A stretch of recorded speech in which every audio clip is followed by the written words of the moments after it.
আসসালামু আলাইকুম, সবাইকে স্বাগতম। আইসিটি বিষয়ের এই যে প্যারালাল ডেটা ট্রান্সমিশন মেথড বলতে কি বুঝি?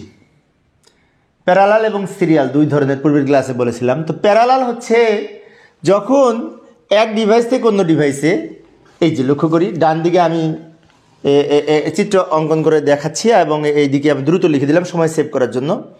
যেমন এইখানে এই চিত্রটা লক্ষ্য করলে দেখতে পাই, এখান থেকে যদি এখানে ডেটা স্থানান্তর হয় 1 2 3 4 5 6 7 8টা বিট একসাথে চলে যাবে।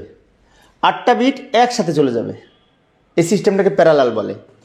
অর্থাৎ সিরিয়ালি যাবে না, সবগুলো একসাথে চলে যাবে এখান থেকে ওখানে, এটাকে বলা হয় প্যারালাল।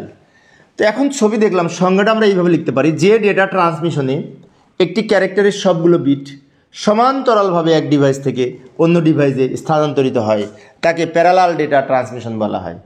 সমান্তরালভাবে মানে কি? সমান্তরালভাবে এটা এটা এটা সমান্তরালভাবে চলে যাবে। এবং এই প্যারালাল ডেটা ট্রান্সমিশনে 8 বিট 16 বিট 32 বিট, এগুলো তো register, 8 bit register, 16 bit register, 32 bit register থাকে না? তো 8 16 32 এইভাবে এক ডিভাইস থেকে আরেক ডিভাইসে একসাথে চলে যায়। 8 বিট ডিভাইসের যে পোর্ট, সেই ক্ষেত্রে সেই সিস্টেমে 8টা বিট একসাথে চলে যাবে।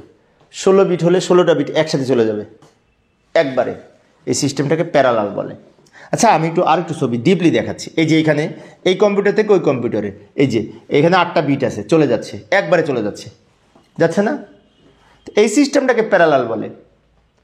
এখন অনেক শিক্ষার্থীর মনে হতে পারে পরীক্ষার হলে এরকম চিত্র আঁকবো না, চিত্র আঁকার দরকার নেই। পরীক্ষার হলে ওই প্রথমে যে সংজ্ঞাটা দিয়েছে ওটুকু লিখলেই হবে, যে একটা করে বিট বা সবগুলো বিট একসাথে এক কম্পিউটার থেকে আরেক কম্পিউটারে বা এক ডিভাইস থেকে আরেক ডিভাইসে স্থানান্তর হয়।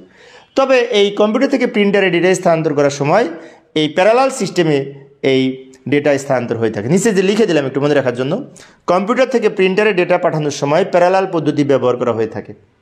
এই পদ্ধতিতে যাই, তোমরা দেখবা প্রিন্টারের যে পোর্ট, সে পোর্টে কিন্তু 8টা 16টা পয়েন্ট থাকে।